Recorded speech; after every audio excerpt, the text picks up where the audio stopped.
देखी अभी तक प्रणय की, है ना। प्रांजल की देखी हुई है पर प्रणय की नहीं। चलो स्टार्ट करते हैं। वर्क किया करो, बड़े बच्चे बार बार कहने में थोड़ी अच्छा लगता है।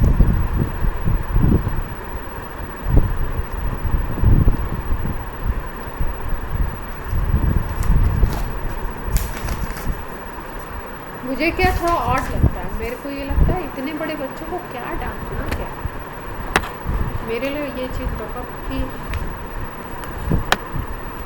आपको पता नहीं है, मेरे को बहुत, मेरे लिए एम्बैरेसिंग कि मैं क्या डांटूँ आपको। बड़े हो गए ना, अब आप समझदार, आप खुद ही अपना समझो।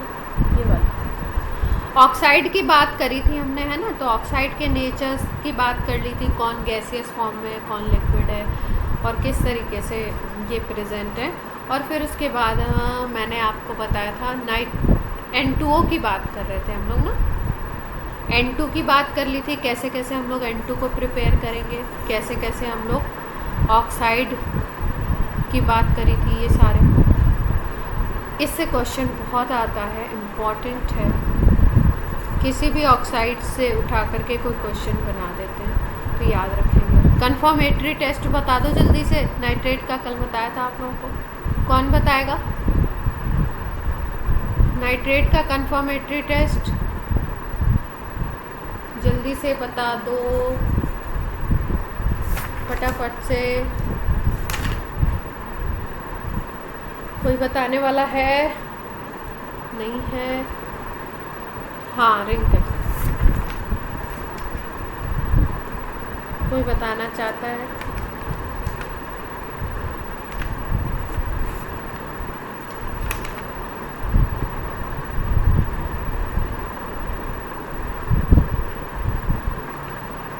कोई भी नहीं बताना चाहता?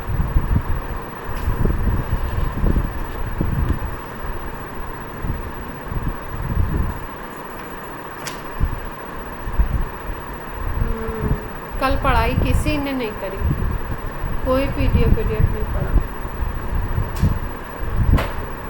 कुछ ही नहीं करा कल। चलो, नाइट्रोजन के एक कंपाउंड की हम लोग बात कर रहे हैं, अमोनिया, ठीक है। NH3 की बात की जा रही है। अब NH3 की बात कर रहे हैं तो सबसे पहले हम लोग बात करते हैं कि अमोनिया को आप कैसे बनाओगे, कहाँ पे कैसे प्रेजेंट होता है। तो अगर हम यूरिया ले लें, यूरिया का फॉर्मूला होता है NH2CONH2, इसको ऐसे भी लिखते हैं NH2 कैसे भी इस तरीके से लिखा हो सकता है आपका। एमाइड है ये, ठीक, इसमें एमाइड ग्रुप है, एमाइड है ये। इसकी हाइड्रोलिसिस करवा दो अगर, तो हाइड्रोलिसिस करवाने पे बनता है अमोनियम कार्बोनेट, और फिर ये अमोनियम कार्बोनेट अगर हीट कर दिया जाए, इसको गर्म कर दिया जाए, तो अमोनिया प्रोड्यूस हो।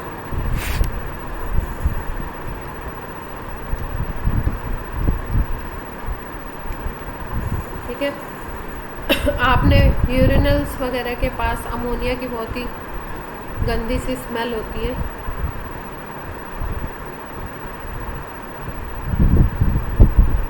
इसके बाद देखिए, एक बड़ा ही इम्पॉर्टेंट प्रोसेस है, बार बार हम लोग आयनिक इक्विलिब्रियम में इसको यूज़ भी करते हैं, इसको बनाने का हैबर प्रोसेस सुना है, ठीक है। हैबर प्रोसेस में क्या था, नाइट्रोजन, हाँ, और हाइड्रोजन गैस रिएक्ट करवाते हैं हम लोग, अमोनिया बन जाती है। इसमें कुछ आयरन कैटलिस्ट की तरह काम करता है, और अगर हम बात करें एमओ की, तो एमओ काम करता है, मॉलिब्डेनम काम करता है कैटलिस्ट प्रमोटर की तरह।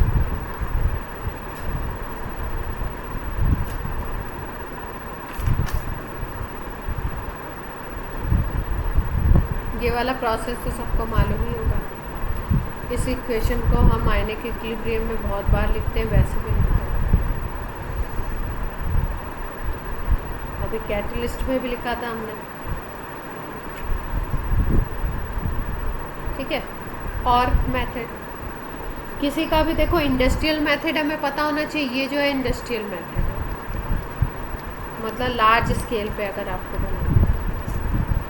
और किसी का भी आपको लैब मेथड भी पता होना चाहिए, कभी कभी लैब मेथड भी पूछ सकते हैं।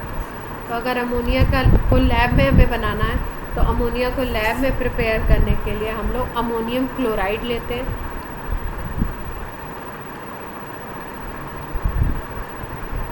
और उसकी स्लैग्ड लाइन से रिएक्शन करवाते हैं। अब अमोनियम क्लोराइड होता है NH4Cl, इसकी रिएक्शन हम करवा देते हैं CaOH होल ट्वाइस से, कैल्शियम हाइड्रोक्साइड से, जिसको स्लैग्ड लाइन बोलते हैं। तो CaCl2 बन जाता है, 2 मोल्स ऑफ अमोनिया बन जाएंगे, और बाकी क्या निकल जाएगा, वाटर। क्लियर है बात? इसके बाद अगर मेथड्स की बात करें तो बहुत मेथड्स तो वैसे भी बहुत सारे होते हैं किसी भी कंपाउंड को बनाने के। जैसे अगर हमारे पास नाइट्राइड है,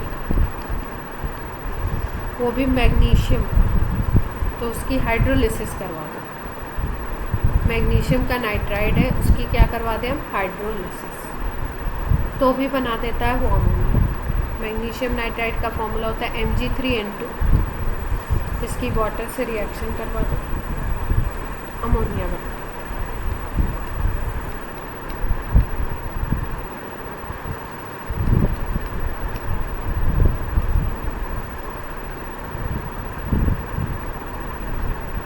क्लियर है?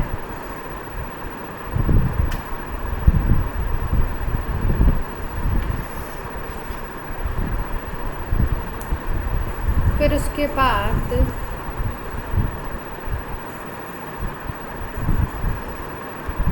अगर हम बात करें हैबर प्रोसेस की, तो थोड़ा सा इसको हम लोग ऑब्जर्व करते हैं। N2 + 3H2 gives 2NH3। Haber process में डेल्टा H होता है, ये वैल्यू याद नहीं रखनी है, बस अपने को ऐसे याद रखना है कि भाई ये एक्सोथर्मिक रिएक्शन है, बस ये क्या हुआ,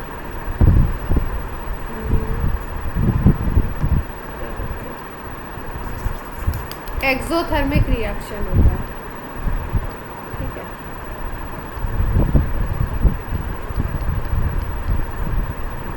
एक्सोथर्मिक रिएक्शन होता है।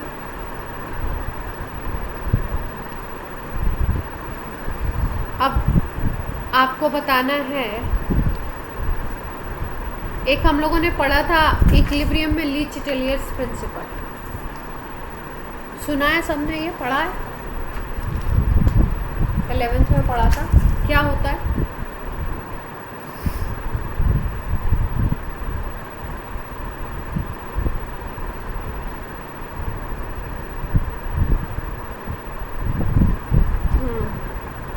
और कोई?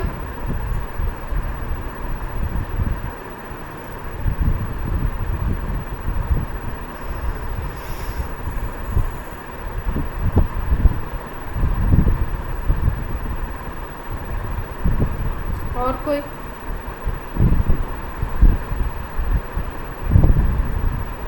कोई भी बताना चाहता हूँ ली चिटेलियर्स प्रिंसिपल क्या कहता है?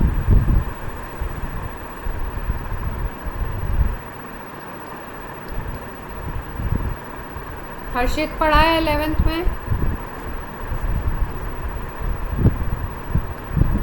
इक्विलिब्रियम वाले चैप्टर में?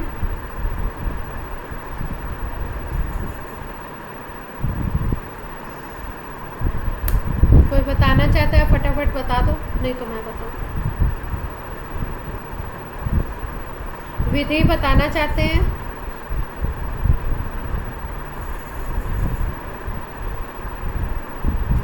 ये कौन सा प्रिंसिपल है, सुना है आपने, पढ़ा है?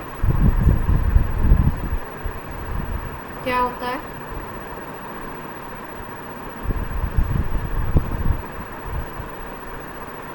याद नहीं। अच्छा, और कोई? अभिनव, विकास, मीत?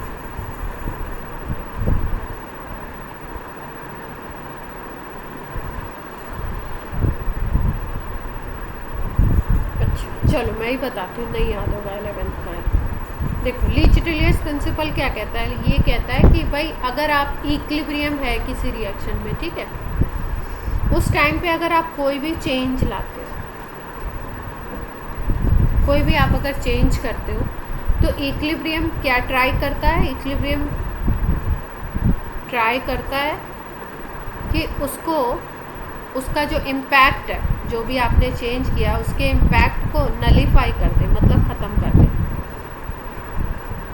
इक्विलिब्रियम की ये कोशिश होती है। मतलब इक्विलिब्रियम अगर किसी रिएक्शन में आ गया, इस्टेब्लिश हो गया है, तो इक्विलिब्रियम के साथ अगर आप कुछ छेड़छाड़ करते हो, मतलब उसमें कुछ चेंज लाते हो, कंसंट्रेशन में चेंज कर सकते हो, टेम्परेचर में चेंज कर सकते हो, प्रेशर में चेंज कर सकते हो, वॉल्यूम में चेंज कर सकते हो, तो अगर आप उस रिएक्शन के किसी भी इस तरीके की कंडीशंस में चेंज लाते हो, तो उसका जो इम्पैक्ट पड़ता है इक्विलिब्रियम पे, वो उसको नलीफाई करना चाहता है, मतलब ख़त्म करना चाहता है। वो चाहता है रिएक्शन का इक्विलिब्रियम की हमेशा इक्विलिब्रियम मेंटेन हो। क्लियर है इतनी बात? तो अब आपसे पूछा जाता है, कई बार क्वेश्चन पूछा गया है कि अमोनिया अगर आपको मोर एंड मोर प्रोड्यूस करनी है, मतलब बहुत ज़्यादा आपको अमोनिया प्रोड्यूस करना है, प्रोडक्शन करना है, ठीक है, तो क्या कंडीशंस होनी चाहिए? मतलब क्या कंडीशंस का मतलब, टेम्परेचर हाई रखोगे या लो रखोगे, प्रेशर हाई और लो, कंसंट्रेशन रिएक्टेंट्स की हाई करोगे या लो करोगे।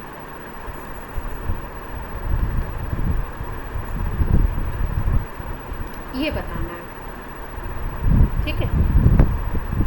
तो ये इफ़ेक्ट हम लोग देखते कैसे, N2 + 3H2 gives 2NH3, ये बात कर रहे हैं हम लोग, और इसको हमने बोला कि ये रिएक्शन है एक्सोथर्मिक। इसका मतलब रिएक्शन में क्या हो रहा है, हीट जनरेट हो रही है,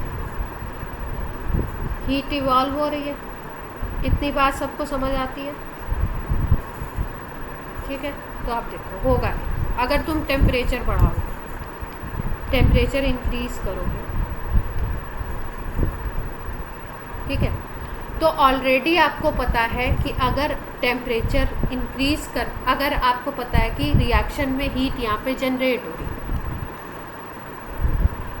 ठीक है, तो इसका मतलब क्या, जब N2 और H2 मिलते हैं, रिएक्ट करते हैं, तो अमोनिया बनती है और हीट जनरेट होती है। ये बात है फॉरवर्ड की।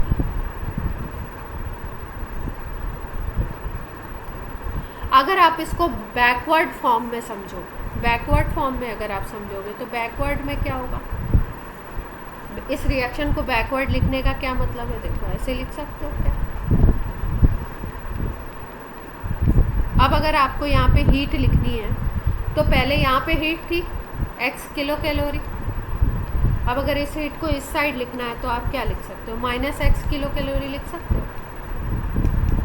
ये तो आपको पता ही, अगर फॉरवर्ड के लिए रिएक्शन में, फॉरवर्ड रिएक्शन के लिए अगर एक्सोथर्मिक है, तो उसी के लिए अगर आप बैकवर्ड सोचेंगे रिएक्शन, तो वो प्रोसेस क्या हो जाएगा, एंडोथर्मिक हो जाएगा, ठीक है। अब एंडोथर्मिक का क्या मतलब होता है, एंडोथर्मिक का मतलब होता है गेन ऑफ हीट, और अगर आप टेम्परेचर इंक्रीज करते हो, तो क्या होगा, गेन ऑफ हीट होगा। तो अगर गेन ऑफ हीट को आप सोचो, तो ये वाला रिएक्शन तो बढ़ेगा अगर आप टेम्परेचर बढ़ाओगे, तो टेम्परेचर अगर इंक्रीज करोगे, तो बैकवर्ड क्या होगा, रिएक्शन इंक्रीज करेगा। क्यों, ऐसा क्यों हुआ, क्योंकि बैकवर्ड तो एंडोथर्मिक है। लेकिन अगर फॉरवर्ड की बात करो, क्योंकि हमें क्या बात करनी है, फॉरवर्ड की, क्योंकि हम अमोनिया मोर एंड मोर बनाना है, ये प्रिपेयर करना है। तो अगर आपको अमोनिया ज़्यादा से ज़्यादा बनाना है, तो फॉरवर्ड रिएक्शन ज़्यादा होना चाहिए। अब फॉरवर्ड रिएक्शन में अगर टेम्परेचर इंक्रीज़ कर दोगे तुम, तो टेम्परेचर जब बढ़ाओगे, तो फॉरवर्ड नहीं होगा, बैकवर्ड रिएक्शन फेवर करेगा। लेकिन अगर आपको टेम्परेचर आप डाउन कर दो, तो क्या हो जाएगा, आपका फॉरवर्ड आपका फेवर करने लगेगा, टेम्परेचर को अगर डाउन कर दो। तो इसका मतलब कंडीशन क्या है, अगर आपको बनाना है ज़्यादा से ज़्यादा अमोनिया, तो आपकी कंडीशन क्या होनी चाहिए? लो टेम्परेचर वाली होनी चाहिए। इतनी बात क्लियर है?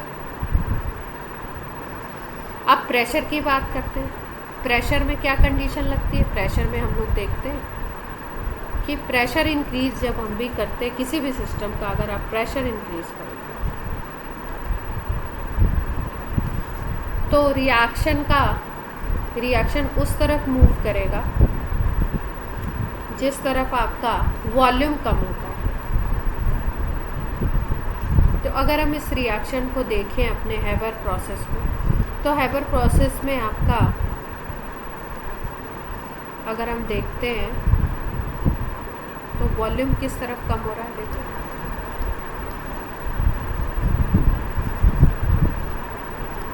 अगर हम इसको वॉल्यूम के मोल्स के टर्म्स में लिखें तो ये 1 मोल है। स्टोइकोमेट्रिक कोफिशिएंट लिखने होते हैं हमको। ये 3 मोल है, ये 2 मोल है।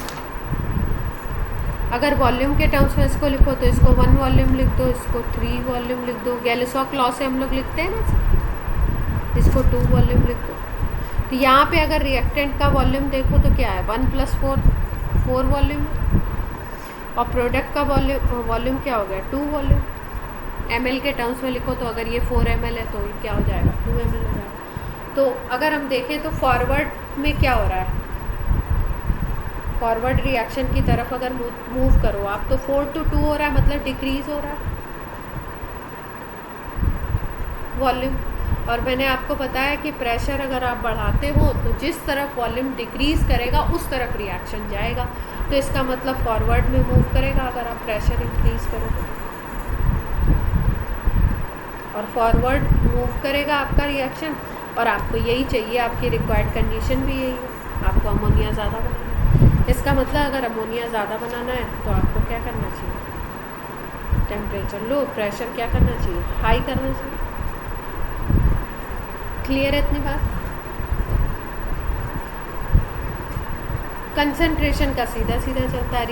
रिएक्टेंट का कंसंट्रेशन जितना बढ़ाते जाओगे उतना प्रोडक्ट ज़्यादा से ज़्यादा बनता जाएगा। अमोनिया प्रोडक्ट है, तो रिएक्टेंट की कंसंट्रेशन हाई करते जाओ, प्रोडक्ट क्या होता जाएगा, हाई होता जाएगा, ज़्यादा बनता जाएगा। सबको क्लियर है बात?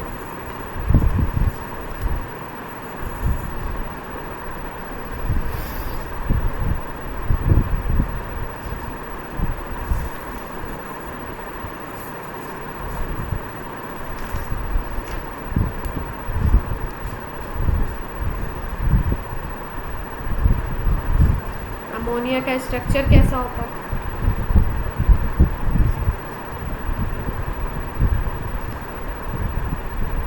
हाइब्रिडाइजेशन बोलिए अमोनिया में, एक लोन पेयर होता है, sp3 हाइब्रिडाइजेशन है। क्यों भाई, 3 बॉन्ड पेयर है और 1 LP है।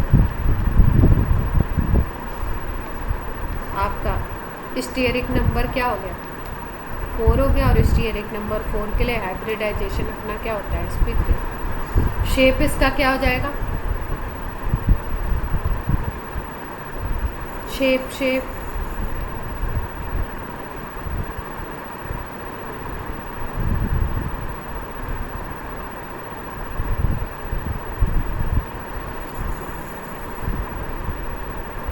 2 वर्ड यूज़ करते हैं ना, शेप एंड ज्योमेट्री। कौन लोन पेयर पे डिपेंड करता है, कौन नहीं करता, शेप डिपेंड नहीं करता। ठीक है, तो शेप क्या होगा आपका, टेट्राहेड्रल। ज्योमेट्री कैसी हो जाएगी,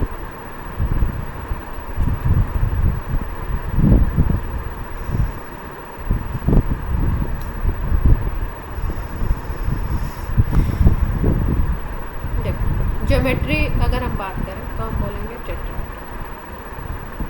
ज्योमेट्री डिपेंड नहीं करता, लेकिन कई बार ज्योमेट्री और शेप को कंफ्यूज करके नहीं, मतलब शेप को ही ज्योमेट्री लिख देते हैं और ज्योमेट्री को ही शेप लिख देते हैं। शेप डिपेंड करता है लोन पे।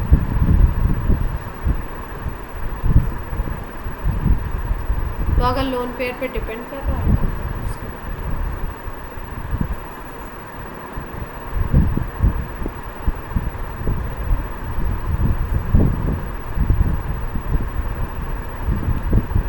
हाँ, तभी तो पिरामिडल हो रहा है। सही है, इसके ऊपर डिपेंड नहीं कर रहा है, तभी ये शेप कैसा हो रहा है, पिरामिडल हो रहा है। और अगर हाँ टी शेप नहीं है, टी शेप कौन बोल रहा है? टी शेप मॉलिक्यूल ये होता है ClF3, इंटर हेलोजन कंपाउंड बोलते हैं उसको। टी शेप ये, ठीक है। टी का एग्जांपल याद रखो, ClF3 बहुत बार पूछा।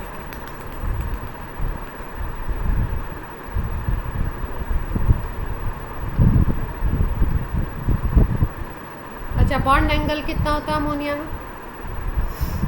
ये सब बेसिक इंफॉर्मेशन है, ये याद रखनी पड़ेगी। बॉन्ड एंगल 107 अप्रॉक्स होता है, 107। अगर वाटर की हम बात करते हैं तो वाटर में 105 होता है, CH4 में 109 होता है, पता ही है आपको। ठीक है, बेसिक कुछ ज्योमेट्रीज के आप एंगल वगैरह तो याद। अब अगर हम बात करें अमोनिया के नेचर की, तो अमोनिया का नेचर कैसा होगा? अमोनिया बेसिकली बेसिक होती है नेचर में। जब भी आप इसका एक्वस सॉल्यूशन बनाओगे, एक्वस सॉल्यूशन वाटर से रिएक्ट कराओगे, तो ये आपका एक बेस बनाती है NH4OH, जो OH माइनस आयन प्रोड्यूस करें, इसीलिए इसको हम लोग क्या बोलते हैं? Basic element. क्लियर है बात? दूसरा, आप इसकी रिएक्शन किसी एसिड से करवा दो, वो भी प्रूव करेगा कि बेस है, सॉल्ट बन जाएगा।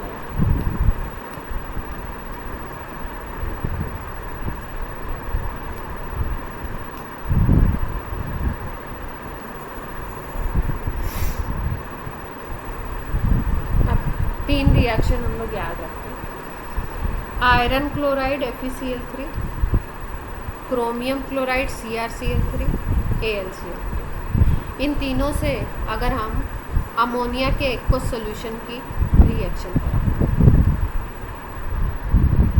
जिसको हम लोग NH4OH में बोलते हैं, एक्वस सॉल्यूशन अमोनियम हाइड्रोक्साइड, इसकी जब रिएक्शन कराते हैं तो तीन तरीके के कलर हमको ये तीनों कंपाउंड्स में दिखते हैं। आयरन जब रिएक्ट करता है तो FeOH होल थ्राइस बनता है, ये आपका ब्राउन कलर। क्रोमियम जब रिएक्ट करेगा तो CrOH होल थ्राइस बनता है, ये ग्रीन कलर का होता है। क्रोमियम के ज़्यादा कंपाउंड में से ग्रीन कलर। एल्युमिनियम की अगर बात करो तो AlOH होल थ्राइस बनता है, ये वाइट कलर का।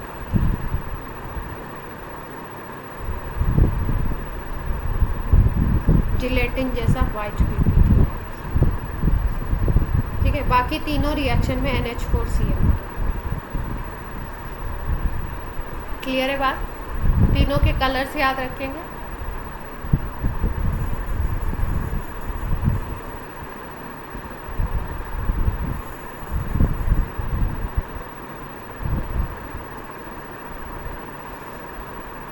अब देखो, अमोनिया लुईस एसिड है या लुईस बेस है?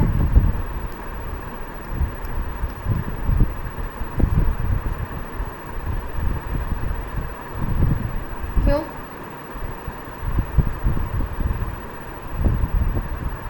हाँ, लोन पेयर होता है ना इसके पास। अमोनिया के पास एक लोन पेयर होता है, LP होता है इसके पास, तो ये LP डोनेट कर सकता है। इसलिए कैसे काम करेगा? लुईस बेस की तरह।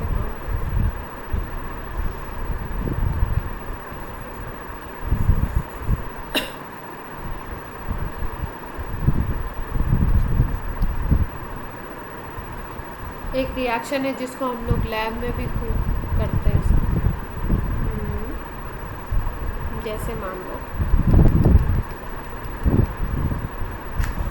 आपके पास दे दिया गया क्या,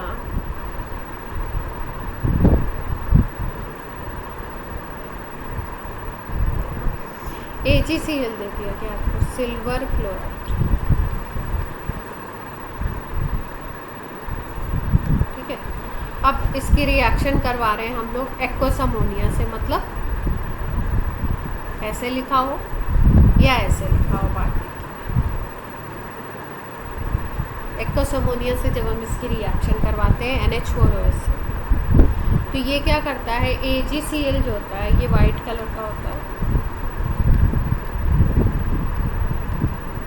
ये AgCl बनाता है complex AgNH3 whole twice C। इसको बोलते हैं हम लोग डायमीन सिल्वर 1 क्लोराइड। डायमीन बोला क्योंकि ये डबल अमोनिया के हैं, सिल्वर बोला और सिल्वर की ऑक्सीडेशन नंबर इसमें 1 होती है, इसलिए यहाँ पे 1। कोऑर्डिनेशन में ये नेमिंग हम लोग सीखेंगे, अभी के लिए याद रखते हैं इसका नाम क्या है, डायमीन सिल्वर क्लोराइड। ये कैसा कंपाउंड है, कॉम्प्लेक्स। इसमें कॉम्प्लेक्स कंपाउंड की स्पेशलिटी क्या होती है, अगर कोई चीज़ कॉम्प्लेक्स कंपाउंड है, कॉम्प्लेक्स कंपाउंड की स्पेशलिटी होती है कि इसमें एक सेंट्रल मेटल होती है और वो सेंट्रल मेटल D ब्लॉक की हो, मैक्सिमम D ब्लॉक के ट्रांजिशन मेटल होते हैं या F ब्लॉक के भी हो सकते हैं, ज़्यादातर यही होते हैं सेंट्रल मेटल। और उसके चारों तरफ लुईस बेस लगे हुए होते हैं जिनको हम लोग बोलते हैं लिगेंड्स। ये क्या करते हैं, लोन पेयर डोनेट करते हैं, ठीक है। जैसे यहाँ पे ये जो अमोनिया है ना, अमोनिया के 2 मॉलिक्यूल्स हैं, सिल्वर सेंटर में होगा, अमोनिया के 2 मॉलिक्यूल्स, उसको क्या करेंगे, उसको लोन पेयर डोनेट करेंगे सिल्वर।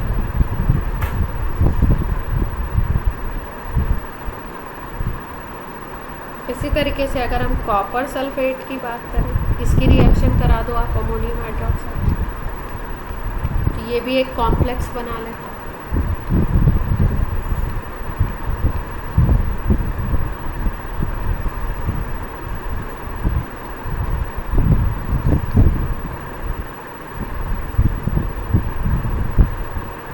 इसको हम लोग बोलते हैं, देखो एमीन अब कितने हो गए, अमोनिया कितने हो गए, 4 मॉलिक्यूल्स हो गए ना, यहाँ पे डबल थे तो हमने नाम क्या दिया था, डायमीन। यहाँ पे कितने हो गए, 4 हो गए, तो अब इसका नाम देखो क्या होगा। ये रिएक्शन आपकी बाद में भी प्रैक्टिकल में इधर उधर कई जगह काम आती है, इसलिए मैंने यहीं पे बता दी। टेट्राएमीन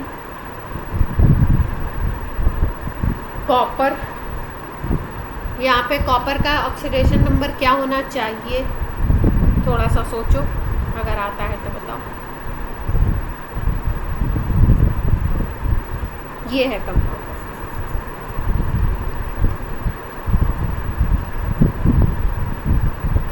यहाँ पर क्या है, कॉपर का ऑक्सीडेशन नंबर +2, ठीक है। अमोनिया क्या है, न्यूट्रल है, तो भाई न्यूट्रल का तो 0 ऑक्सीडेशन नंबर, कॉपर का निकालना है तो X मान लेते हैं। SO4 अगर पूरे रेडिकल का देखो तो SO4 पे -2 चार्ज होता है, तो इसका कितना आ जाएगा, +2। और आपको बताया इसका नेम लिखते हैं तो ऑक्सीडेशन नंबर लिखते हैं, तो हमने लिख दिया टेट्राएमीन कॉपर 2, और ये बाहर क्या है, सल्फेट। क्लियर है बात।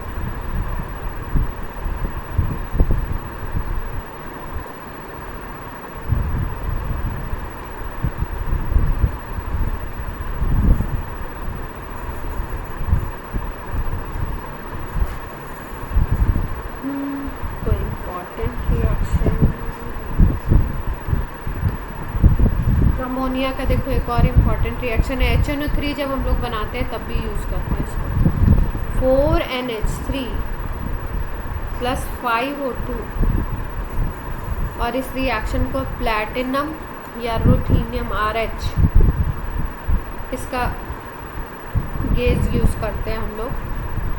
500 केल्विन टेम्परेचर, 9 बार प्रेशर, प्रेशर देखो कितना हाई है, इतने हाई प्रेशर पे 500 केल्विन टेम्परेचर पे हम लोग ये रिएक्शन जब करवाते हैं तो NO बनता है, नाइट्रिक ऑक्साइड। इसको हम लोग HNO3 के प्रिपरेशन में इसको यूज़ करते हैं, इस रिएक्शन।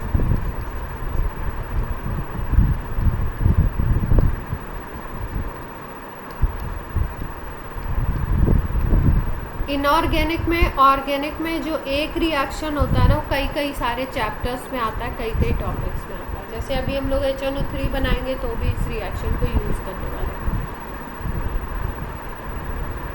क्लियर है यहाँ तक बात?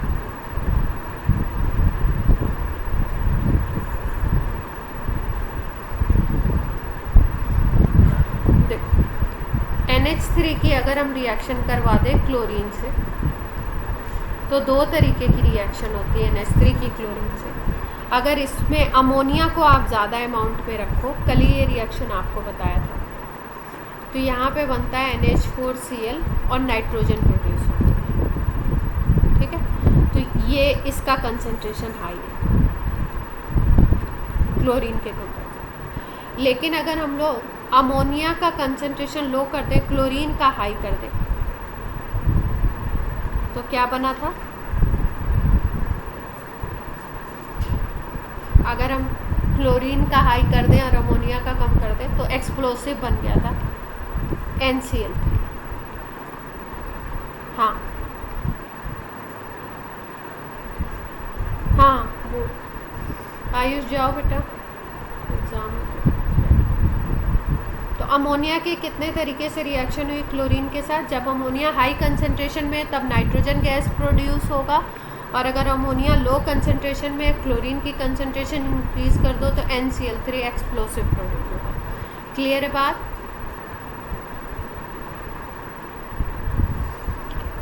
अगर हम लोग इसकी Br2 से रिएक्शन कराते हैं तो सिंपल रिएक्शन होता है। ब्रोमीन से अगर कराएं तो सीधे सीधे नाइट्रोजन गैस प्रोड्यूस होती है, एक्सप्लोसिव वाला रिएक्शन नहीं होता। और अगर हम अमोनिया की रिएक्शन I2 से करवा दें, तीनों हेलोजन की बात हो रही है, तो ये एक एडक्ट बना लेता है, NH3NI3, एक अलग तरीके का प्रोडक्ट बनाता है NH3NI3। इसको हम लोग बोलते हैं nitrogen tri iodide ammoniate, nitrogen tri iodide ammoniate. और ये कंपाउंड बनता है ब्राउन। कहीं पे भी अगर आपको इनऑर्गेनिक में कलर दिखता है, समझ रहे हो, किसी भी कंपाउंड के नीचे अगर कलर लिखा हुआ है तो ज़्यादातर वो रिएक्शन इंपॉर्टेंट हो जाते हैं। कैसे? क्योंकि ABC करके कभी भी क्वेश्चन उससे बनाया जा सकता है।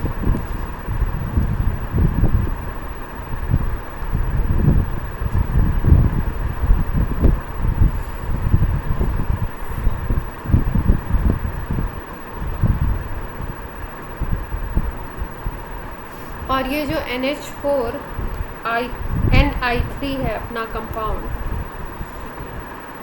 इसको अगर हम रब कर देते हैं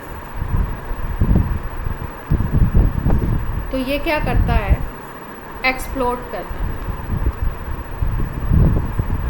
और एक्सप्लोड करने के बाद ये N2 I2 और NH4I बना।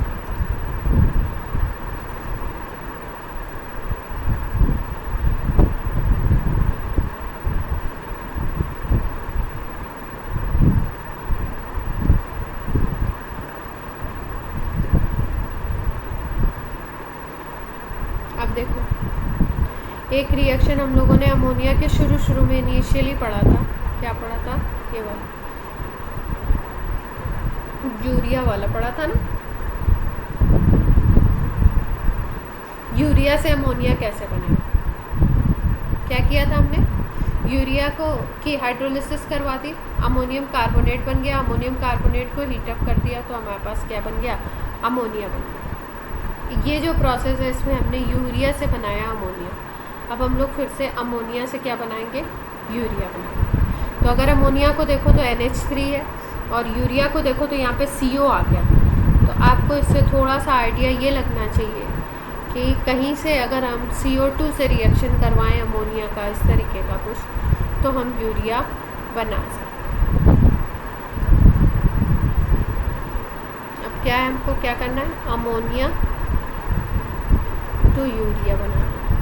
पहले यूरिया टू अमोनिया, इसमें हम लोग अमोनिया की रिएक्शन करवा देते हैं CO2 से। 453 इतना टेम्परेचर वगैरह तो नहीं याद रहता बच्चों, इम्पोर्टेंट भी नहीं है इतना। इसको अगर हम करते हैं तो पूरा ऐड हो जाता है। सबसे पहले क्या होता है, पूरा ऐड होता है, NH2COO NH4 बनेगा। और फिर उसके बाद इसको जब हीटअप करोगे आप फर्दर, तो ये वाटर मॉलिक्यूल को अपने अंदर से निकाल देगा और बना देगा NH2CO NH2 यूरिया। ठीक है, तो अमोनिया के 2 मॉलिक्यूल्स CO2 के 1 मॉलिक्यूल से ऐड होके पहले एक एडक्ट बनाते, और इस एडक्ट को जब हम लोग हीट करते हैं तो वाटर मॉलिक्यूल को अपने अंदर से निकाल देता है और क्या बना लेता है, यूरिया। क्लियर है बात सबको?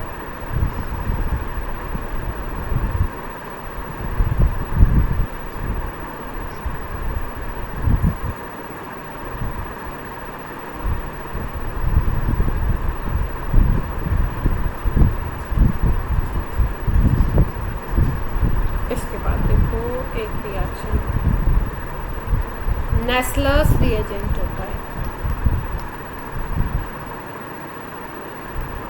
जब आप पढ़ोगे अमोनियम का टेस्ट पढ़ोगे, ठीक है, क्वालिटेटिव एनालिसिस, पहला बेसिक रेडिकल है जिसका टेस्ट इसको बताया जाता है। ठीक है, तो इसमें करते क्या है, अगर हमारे पास अमोनियम का कोई सॉल्ट है तो इसमें हम लोग थोड़ा सा NaOH डालते हैं और NaOH डालने के बाद इसको हीट अप करते हैं। जब इसको हीट करते हैं, अमोनियम का कोई भी सॉल्ट है लैब में आपको दिया गया, जब इसको NaOH के साथ हीट करते हैं तो अमोनिया गैस निकलती है, और ये अमोनिया गैस जो निकलती है इसकी स्मेल बैड ओडर होती है, अलग से निकलती है। ठीक है, आप क्या करोगे, सॉल्ट को टेस्ट ट्यूब में थोड़ा सा डालोगे और उसके बाद NaOH आप उसमें ऐड करो और उसको हीट अप करो, अपने नोज़ के पास ले जाओ, एकदम अजीब सी गंदी सी स्मेल आती है, आपको पता लग जाता है कि भाई ये अमोनिया। तो इसका जो कंफर्मेटरी टेस्ट है ना,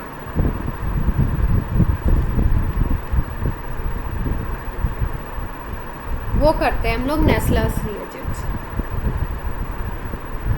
भाई ये तो प्राइमरी टेस्ट हो गया कि आपने सॉल्ट लिया, NaOH डाला और हीट किया।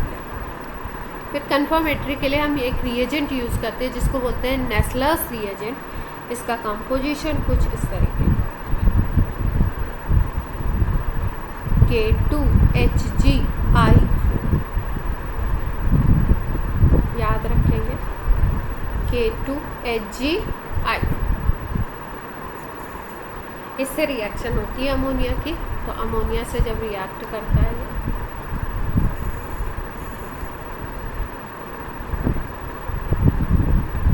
थोड़ा सा बेस भी डालते हैं KOH। जब इसको बेस हम लोग यूज़ करते हैं, डालते हैं, तो ये एक कॉम्प्लेक्स कंपाउंड बना देता है जिसका कलर होता है ब्राउन।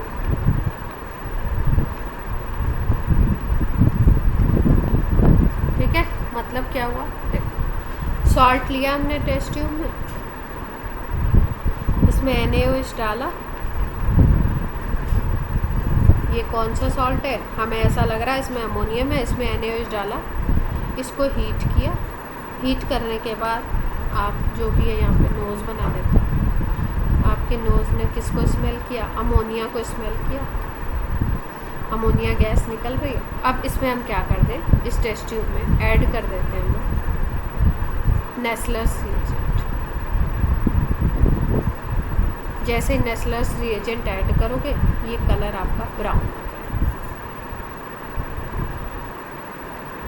ठीक है, अब ये जो ब्राउन कलर है ये किस चीज़ का होता है ये पूछा जाता है, कौन सा ऐसा कंपाउंड बनता है जो ब्राउन कलर का बनता है, तो उसका फॉर्मूला पूछते हैं। ये होता है NH2HgOHg।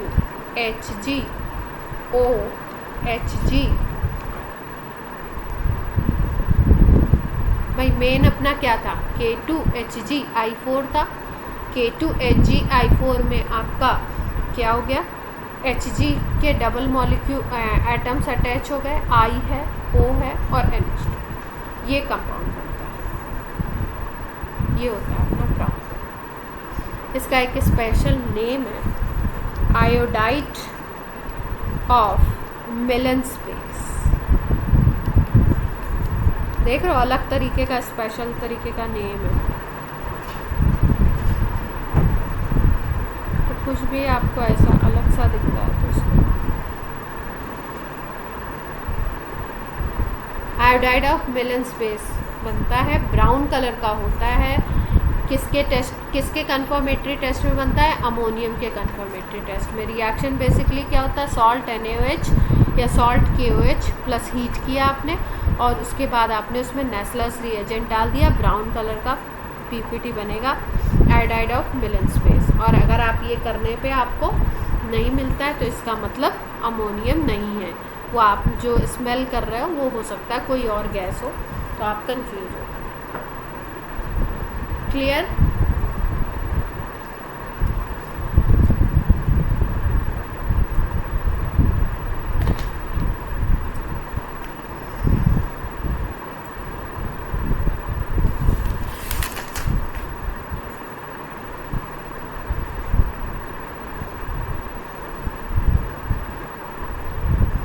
अमोनिया में इतना टाइम लग गया।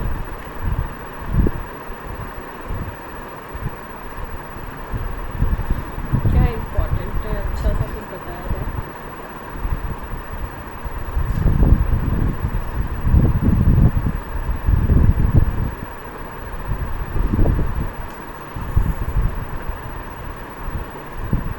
लिक्विड अमोनिया की अगर बात करें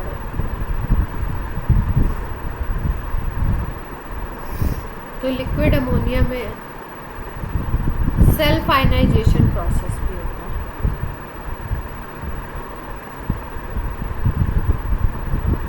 सेल्फ आयनाइजेशन समझते हैं?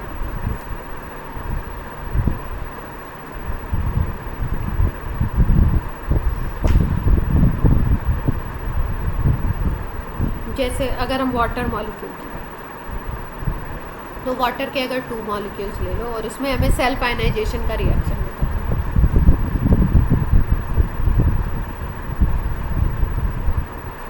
तो सेल्फ आयनाइजेशन कैसे होगा, सेल्फ आयनाइजेशन का मतलब इसमें पॉजिटिव आयन भी बन जाए निगेटिव भी बन जाए, तो ये बनाता है H3O प्लस और OH माइनस, 2 तरीके के। कैसे कैसे, ये वाटर मॉलिक्यूल था, ये दूसरा वाटर मॉलिक्यूल था, 2 वाटर मॉलिक्यूल। अब इसको अगर ब्रेक करके आप लिख लो H प्लस और OH माइनस लिख दो, ये H प्लस इससे अटैच हो जाता है और H3O प्लस बना देता है और ये OH माइनस रिमेनिंग है। इस रिएक्शन को हम बोलते हैं सेल्फ आयनाइजेशन। इसी तरीके से अगर अमोनिया, लिक्विड अमोनिया लेते हैं तो उसमें भी सेल्फ आयनाइजेशन होता है। 2 मॉलिक्यूल्स अगर हम लेते हैं तो 2 मॉलिक्यूल्स को ब्रेक करके लिखें।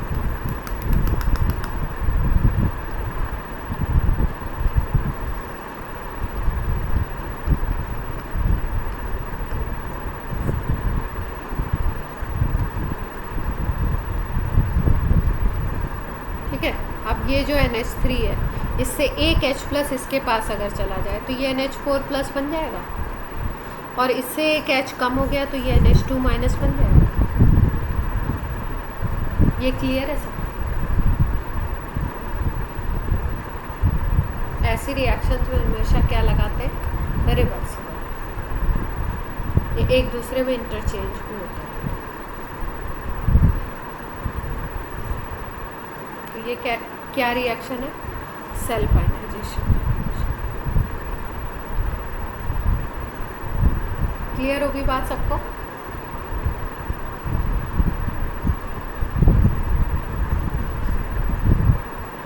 रिएक्शन रिएक्शन रिएक्शन,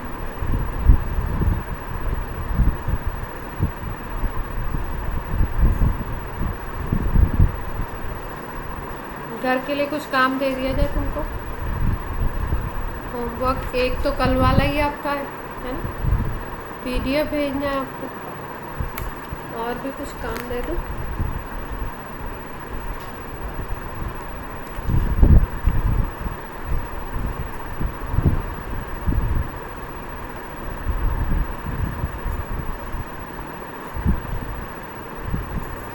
इस संडे को तो फेस्टिवल ही है ना, तो अगले मंडे को तो नहीं, संडे को नहीं, तो फिर हम लोग वीकडेज में किसी दिन आपका वो कोई टेस्ट प्लान कर देते हैं।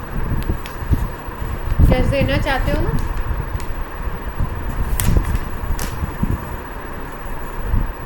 यस और नो?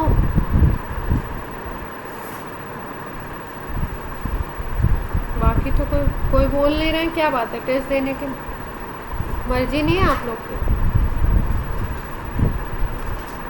दे देंगे। अरे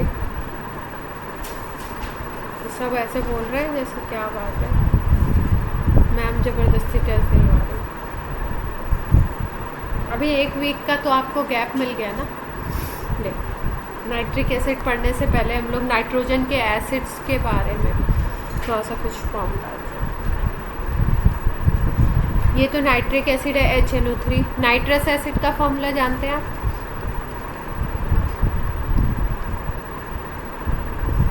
नाइट्रस एसिड का फॉर्मूला बताइए।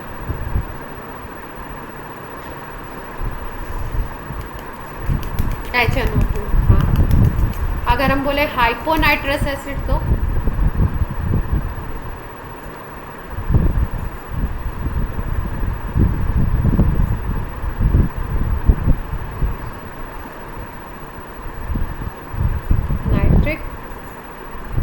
नाइट्रस और हाइपोनाइट्रस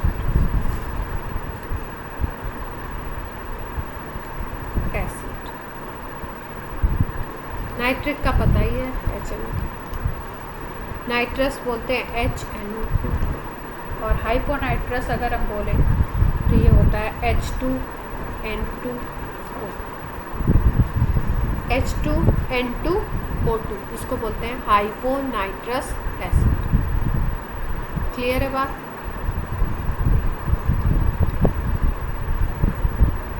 अच्छा भाई, ये होता है मोनोबेसिक। अब एक ही H+ है, एसिड है, तो H+ तो देगा ही देगा, तो मोनोबेसिक हो गया ही, मतलब बेसिसिटी 1 हो गई। ये भी आपका एक ही H+ है, तो ये भी मोनोबेसिक है। अगर इसकी बात करें तो ये होता है आपका डाइएसिड।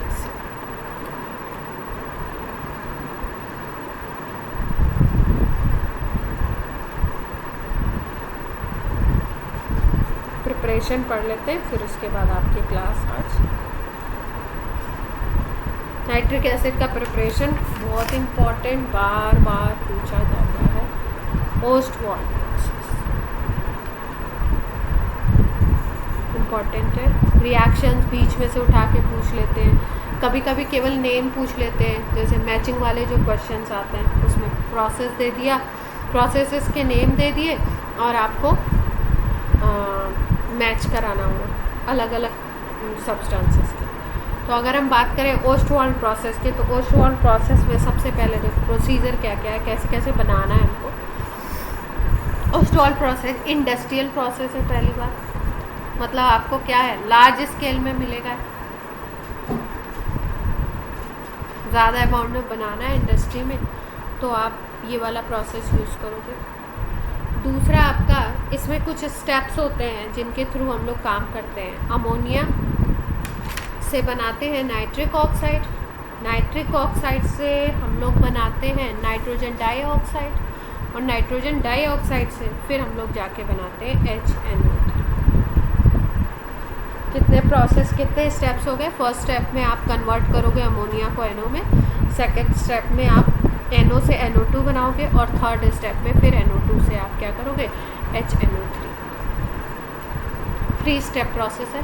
पहला जो प्रोसेस है अभी अभी हमने पढ़ा था, 4NH3 + 5O2, और यहाँ पे हमने प्लैटिनम गैस लगाया था, और इसकी रिएक्शन हुई थी 4NO + 6H2।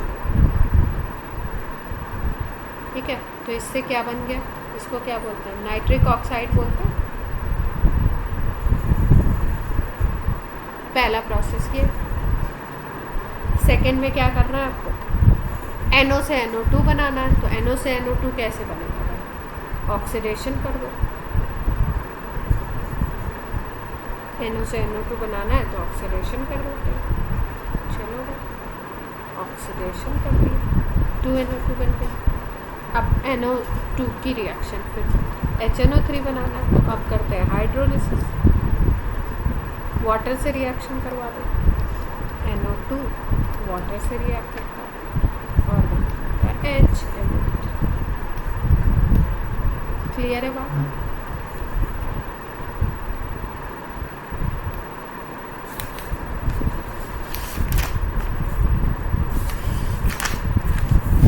अरे क्या बात है, कितना अच्छा प्रोसेस है।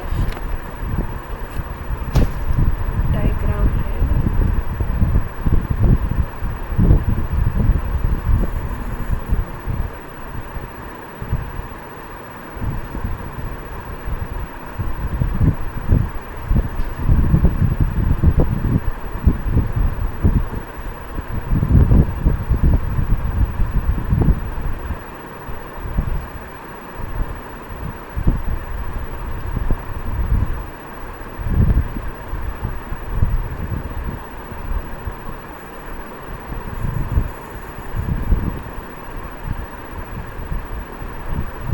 P ब्लॉक 7 चैप्टर है ना।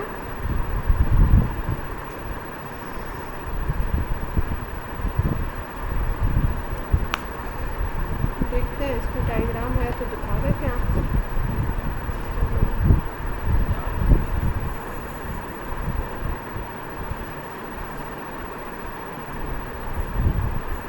तो ऑक्सीजन पे आ गए, इसके पहले